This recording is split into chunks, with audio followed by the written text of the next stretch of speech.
And good afternoon. It's Tuesday, March 22nd, and that means it's another Tech 20 Tuesday here in Anglophone West School District. My name's Jeff Whipple. I'm the technology lead, technology mentor here in the district, and one of four, and happy to be with you today as we look at Twitter. Now, Twitter's a hard one for me. It's been such a key, integral part of my own personal learning, and I'll talk a little bit about personal learning networks later. But I see a lot of opportunities for it in the classroom as well that I think that we can tap into, and so we're going to have a look at that. But you know, there's just so much in here. So today we're going to cover some ideas about Twitter, but in the end, you're going to have to dig in and find out some others. And I see we've got some people here. I'm going to assume that you're either pretty new to Twitter or you haven't looked at Twitter, so we're going to start really from the very basics. So Twitter. First of all, it started in July of 2006. It was one of that first generation of social media and sites that came in. A lot of people refer to it as microblogging. Blogs had been around for probably 10 years before that, maybe really since 2000, maybe 5 or 6 years in big ways. But what it allows people to do is to simply do status updates, and a lot of people refer to it as a social utility. And how it works is that basically after you establish an account, rather than liking and following people or liking people, you actually follow people in organizations. And so unlike Facebook, where normally you have a pre-existing relationship and you're sharing personal information, with Twitter, it's all about finding people who have valuable information for you to follow along with.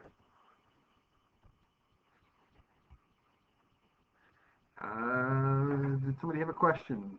Nope. I'm just going to keep on going. And so there's a few things you can do with Twitter. First of all, you can follow people, and we're going to have a look at how you do that and how you identify people to follow. We're also going to look at what hashtags are and how you can use hashtags in your own Twitter usage. We'll talk a little bit about tweet ups and Twitter chats and how you can use that. One of the neat things about Twitter is that it used to be that it was only text-based, so 140 characters was the limit, but now recently in the last 2 or 3 years, we're starting to see images and video becoming an important part of the Twitter conversation as well. So when you create an account on Twitter, by default, it's public.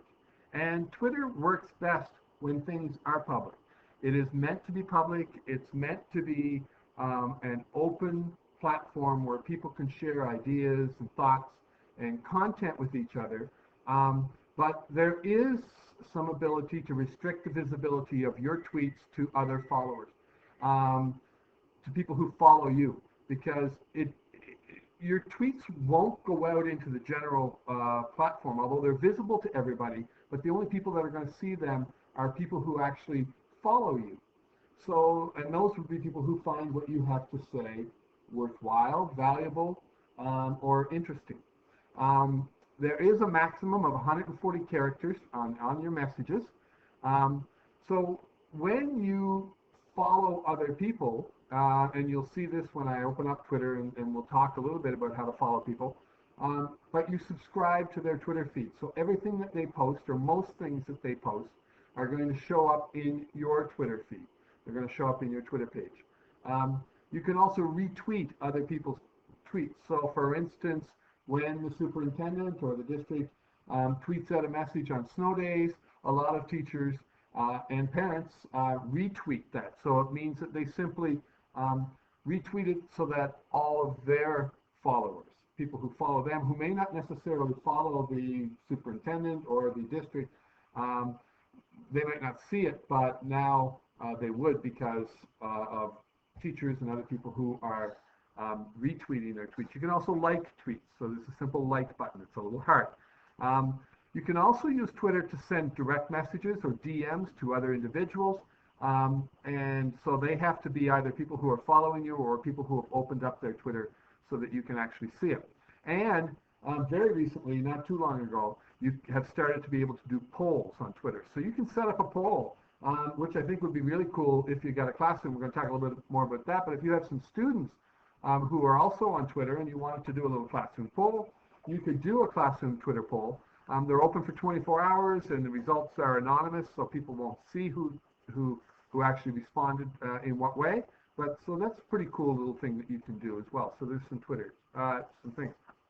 So everybody wants to know, and I'm going to come back to Twitter, and we're going to talk a little bit about it in a live platform. But a lot of people talk about hashtags, and they see these things about hashtags, and hashtags have become sort of the cool thing now. You hear about them in songs, you hear about them in all kinds of places. So hashtags have also morphed over into other social media platforms like Facebook. But for the most part, hashtags started and really have continued to exist primarily in the Twitter space. So hashtags in Twitter. So what they allow people to do, there's really two things that you can do. First of all, you can group posts. So for instance, today, and with the tragic bombings in Brussels this morning at the airport and at the train station, a lot of people are sharing their thoughts and ideas and feelings, and they're using the hashtag Brussels. So you see it here, hashtag Brussels, and they put that somewhere in the message. It can either be at the first, at the end, or somewhere in between. And what it will allow people to do is to follow hashtag Brussels. So they'll start to gather tweets and ideas and other people's thoughts into a single stream that brings everybody together around that common idea. You can also use hashtags to make a statement.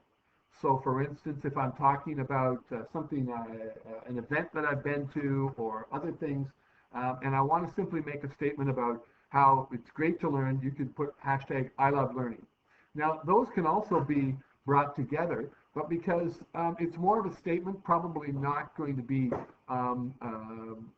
added to a lot, so there's not going to be a whole lot of people tweeting I love learning.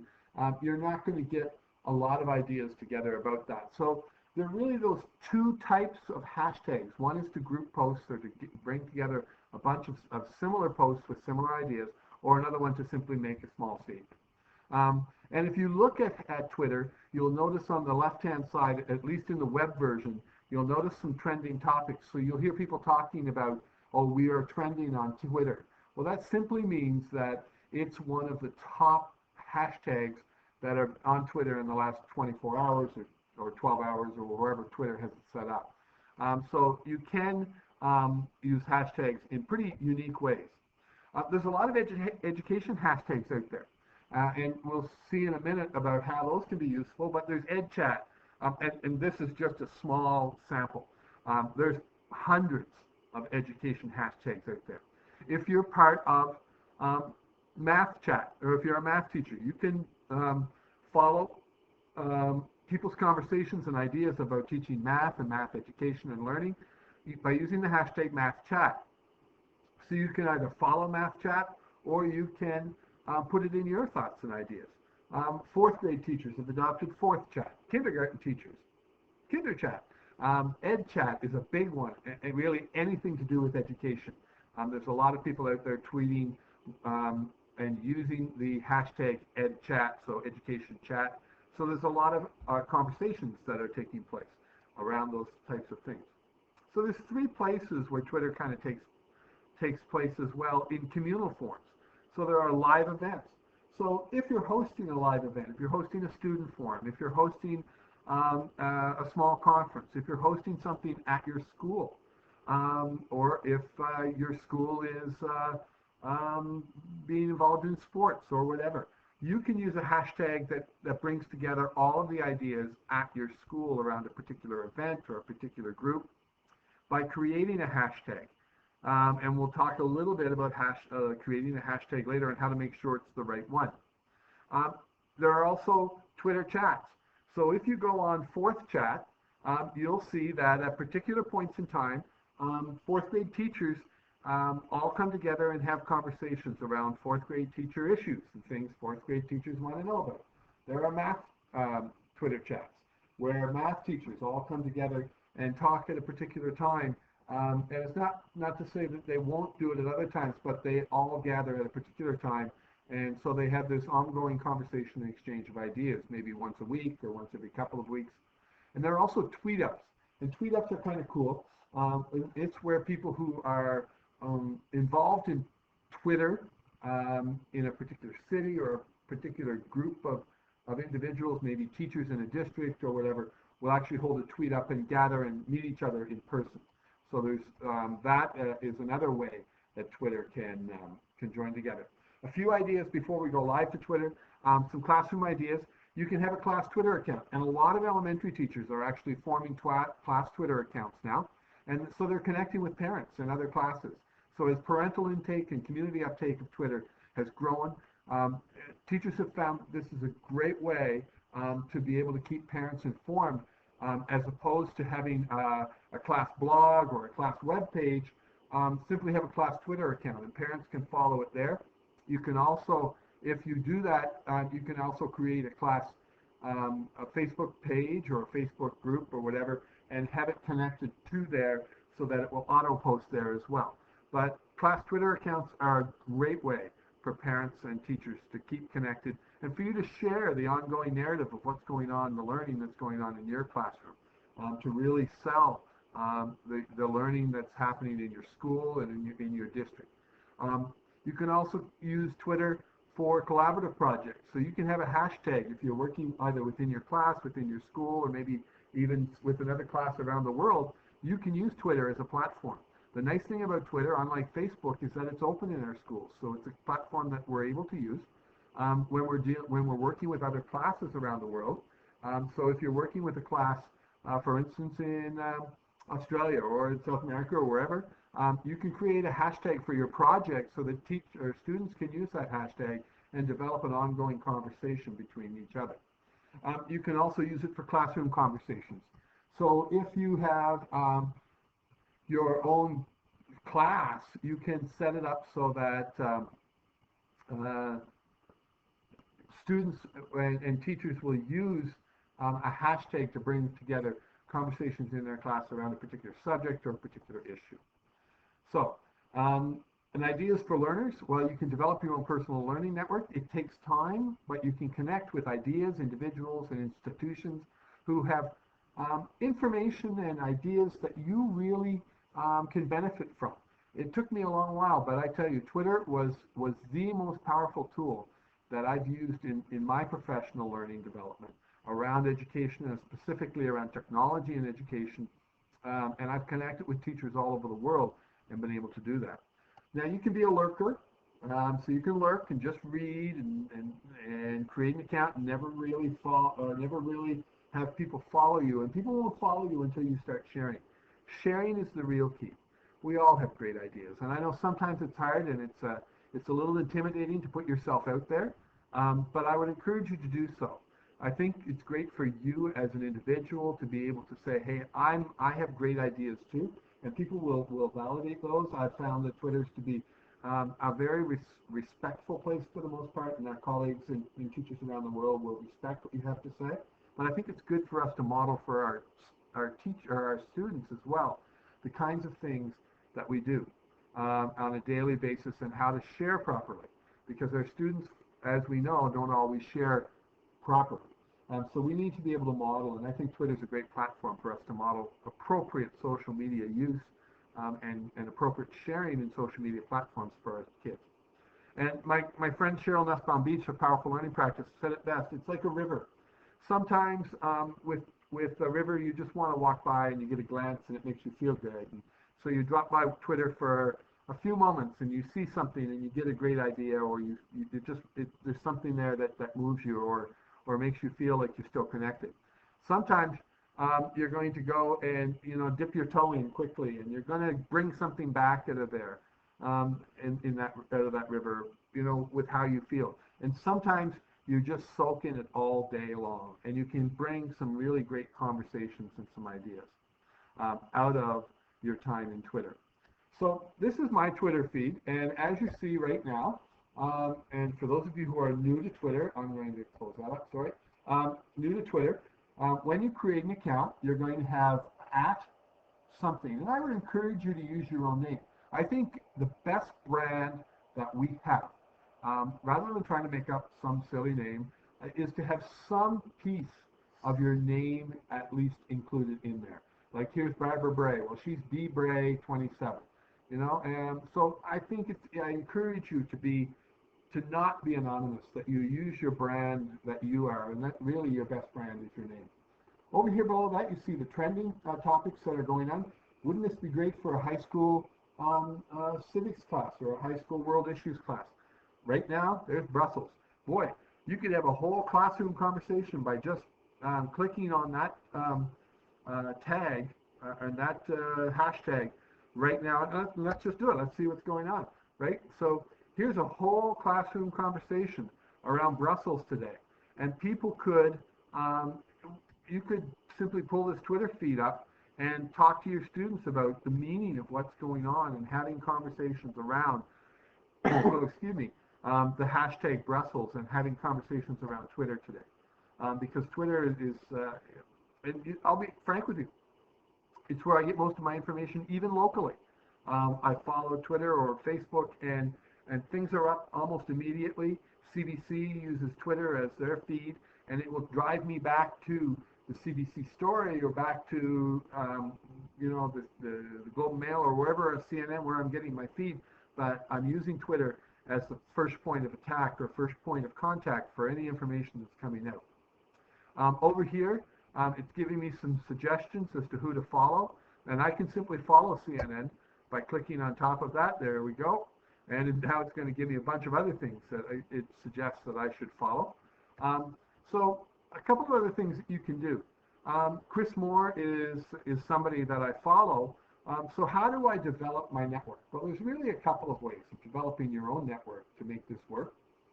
So as I go down through here, you see that I've got institutions like the New York Times and the Globe and Mail and these types of things where I'm getting information, but I've also get at. So here's at Globe Business. Well, I'm probably not going to follow at Globe Business, but I can come down here and see individuals. So here's Don Tapscott, who's a noted Canadian author, somebody I follow. Never met Don, and I certainly wouldn't consider him a friend of mine, but he's somebody that has valuable information for me for the most part when he tweets. So I have him as one of my Twitter people. Here's George Couros. Now George is a superintendent in Alberta of schools, and he is one of my real leading learners, if you will. George is always, and his brother Alec, who teaches at the University of Saskatchewan, both of them have great things, but he's suggesting that I follow Blondo Jackie. So Jackie Ross Blondo, and so I can have a look at Jackie's feed, and when I look down through here, if she's giving me information that I think, now she's only got 2 posts that she started putting out, because she just joined Twitter, I suspect, today. She only has 1 follower, I know, but based on, and she only has 3 tweets, 7 followers, or 7 following her and 16 followers, but based on George's recommendation, I would choose to follow her and add her to my network, and let's see what happens. I can always unfollow people pretty quickly anyway, because you see, if I come here, if I click over her, I can unfollow her pretty easy. The other way that I can follow and find and build my own network is if I put in EdChat, so I can look up hashtag EdChat. So I'm doing a search within Twitter, and if I find hashtag EdChat, what I'm going to find is that all of the tweets where people have used the hashtag education chat or EdChat in there, it's going to pull up whether I follow those people or not. And so here's Steve Anderson, and I know I already follow Steve anyway. Edutopia, Tom Whitby. Don't know Tom. I don't think I follow Tom right now. And so I could simply click on that. So here I can reply to Tom. So I can reply to his tweet. If I wanted to add to that particular thread conversation, I can retweet it. If there was something in there that I thought everybody in my Twitter feed should know, I can simply click on here and retweet it, or I can simply like what Tom has said. There's some other options here, so I can share it via direct message. I can copy a link to the tweet. I can embed it. and I can block or report Tom as well. So there is some reporting features for people. You can make your Twitter feed either public, and I would encourage you to do so, or if you don't feel comfortable doing that quite yet, you can also restrict it to only the people who are following you. So that would be just followers, or you can restrict it to just groups of people as well, small groups of people. So as you can look down through here, you see all kinds of people with all kinds of ideas, and they give you links to stories. You can see pictures and video and all kinds of things. So Twitter for me, I can't tell you enough how powerful Twitter is in terms of building a conversation and building a group of people that students and teachers can learn from. And here are 3 district Twitter accounts. First of all, ASD West is I guess a corporate account for the district, and they put on things like late school buses, and they put on things like snow days and all those kinds of things, other celebrations as well. The superintendent is at David McTimoney, and we should all follow him. And a big shout out to at Shelfie Talk. I just wanted to go to the Shelfie Talk Twitter page. So here is the Shelfie Talk Twitter page. I think it's right underneath there. No, where is it? Let me pull this down. I thought I had Shelfie Talk up. Let's pull it over here. There's Shelfie Talk. So Shelfie Talk is a Twitter by 2 amazing educators in our district, Kim Stewart and Jill Davidson, who are the literacy coordinators for our district, subject coordinators, and they actually have their own Twitter feed, and what they do is share all kinds of great information. So if you are a literacy teacher in our district, absolutely you should be following the Shelfie Talk duo, and they will keep you up to date with all kinds of new ideas and new resources. And you can see here by looking down through, they also participate in all kinds of different ed chat kinds of things. Here's Eng chat, so English chat. So there's all kinds of different events online that you can also follow. So so to the girls, Kim and Jill, amazing job in using Twitter to promote both learning and literacy in our district. So Twitter is, that's really it. So we're going to move on. It's 4 o'clock. We want to let you go so you can get off on the rest of your school day and your prep for tomorrow. If you have ideas or questions, please share them back. You can get a hold of me at jeff.whipple@nbed.nb.ca. If you're looking for help with Twitter, these 5 people, Wayland, Carm, myself, and Janice and Wendy in Oromocto. Carm takes the south side of Fredericton. I've got the north side. Wayland's up in Woodstock, and we can certainly help you out and would love to be able to help you out. And if you're looking for some more information on Tech20Tuesday or looking for archived versions, Tech20Tuesday.wikispaces.com will get you there. Thank you all. It's 4:03 and it's time to get going. I'll be around for a few minutes. If you have some questions, you can just open up your mic or open up your IM and we can message. But for now, goodbye, and we'll see you again next week on Tech20 Tuesday.